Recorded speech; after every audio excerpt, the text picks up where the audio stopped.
Alright everyone, welcome back to Romance Land. I hope you're having an amazing day. Welcome back to the channel. It's a beautiful fall day here in Calgary, and it got me to thinking about my Mini 3 Pro. If you're new to my channel, welcome, but if you are returning, you know I love talking drones every now and then. And with DJI recently dropping the Mini 4 Pro, I thought it was worth talking about why I still love my Mini 3 and why I'm not going to be replacing it anytime soon. But let's fast forward to the future. We'll go out for a beautiful drive in Alberta's foothill mountains. We'll pop this drone up and we'll talk a little bit more about what the Mini 4 Pro has and how it stacks up against the Mini 3 Pro and why I'm not switching, but maybe you might want to. Anyways, let's get it.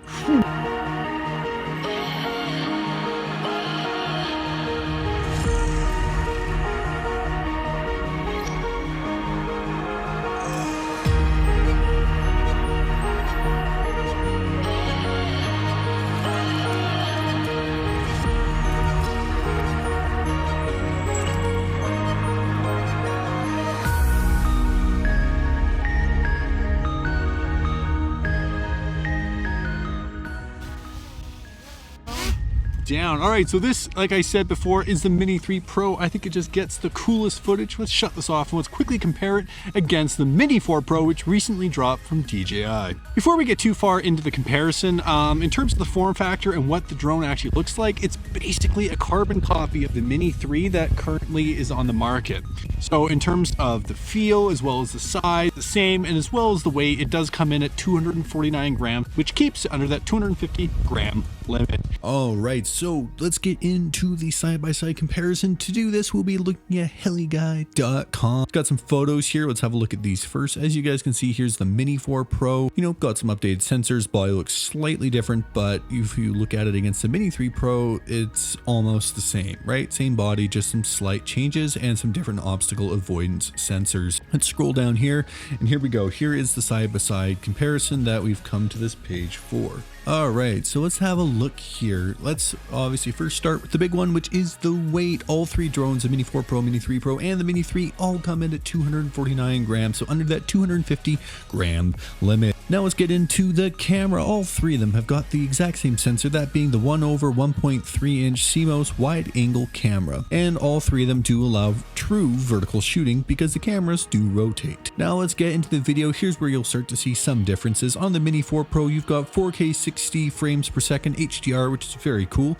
Slow motion, 4K over 100 frames, and a new night shots video mode. Obviously, the 4K 60 HDR is slightly better than the 4K 60 that's just regular on the Mini 3 Pro. You can do 4K 30 HDR on the Mini 3 Pro, and the biggest difference here, I think, is the slow motion. Like I said, on the Mini 4 Pro, you've got the 4K 100 frames per second, and on the Mini 3, you can only do slow motion at 1080 120 frames per second. So that actually is a very big improvement, and I'm sure this night shots video mode is pretty darn cool. The Mini 4 Pro has got 10-bit D-Log M as well as H-Log. DJI Mini 3 Pro only has D-Cinelike, but this actually, when you put it into H.265 mode, is 10-bit recording. So when you look at it, both of them can record 10-bit video. The other biggest difference is the safety features. On the Mini 4 Pro, you've got the omnidirectional obstacle sensing as well as the APAS 5.0 version. On the DJI Mini 3 Pro, you've got forward, backward, and downward obstacle sensing, and the older version APAS 4.0. In terms of intelligent flight features on the Mini 4 Pro, you've got the advanced return to home feature, waypoint flight, as well as cruise control,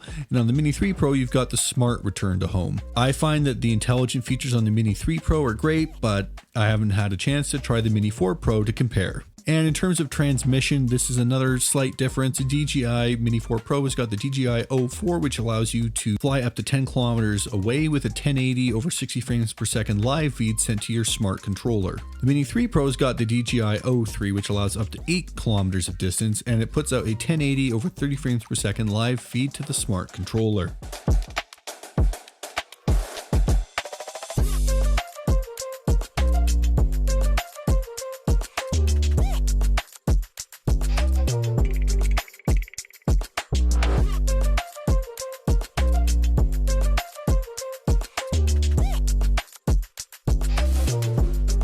man, that was a super fun day getting out to the mountains, but I found there was too much foot traffic where I was trying to shoot my outro. To really recap why I'm not buying the Mini 4 Pro, so I'm back here in Calgary and thought this would be a perfect spot to end the video. It's a beautiful fall night, it's about 15 degrees outside, got some awesome shots with the Mini 3 Pro. But before we do anything else, I should plug my new product. If you are into street photography or wanting to get into it, I've got a brand new course I just dropped from my buddy Austin. It is meant to be an energizing course to get you out shooting. We talk about planning, safety, composition, the difference between cityscape, street, and confidence, and so much more. If this interests you or you'd like to support my channel this way, please click the link below. It will take you to my website where you can make a purchase or download our free pocket guide that you can print out at home with your own ink. The Mini 3 Pro is by far my favorite drone I've ever owned, especially pairing it with the Pro controller. It's so easy. I just turn it on and I go. And it's not like that with all drones. Before, when I had my Mavic Air or my Phantom 3 Pro, I had to plug my phone in and there was this whole thing, right? And obviously the weight as well was something that made it very impossible to fly in a lot of locations. That being said, I think for people that are looking to buy a drone for the first time and they want to buy it brand new, sure, the Mini 4 Pro is a great option. It's definitely got some better specs than the Mini 3 Pro for sure. And it does have superior obstacle avoidance, which if you're just looking to get into droning for the first time is definitely a plus. But for people like me that already have the Mini 3 Pro, is the Mini 4 Pro really that much of an upgrade? Yes and no. I mean, for sure you get the 4K 100 frames per second, which is great if you like to shoot in slow-mo. I typically find with my drone, I don't go past 4K 60, and I find that the 4K 60 footage out of this looks killer. It is great, it is clean, and I don't really have any issues with it. In terms of the transmission distance, yes, for sure, the Mini 4 Pro can go further, but for myself, I only fly about 100 yards away per flight. I like to have a clear line of sight where my drone is going so I can keep it safe both for myself and people around me. I think we'll just wrap this one here.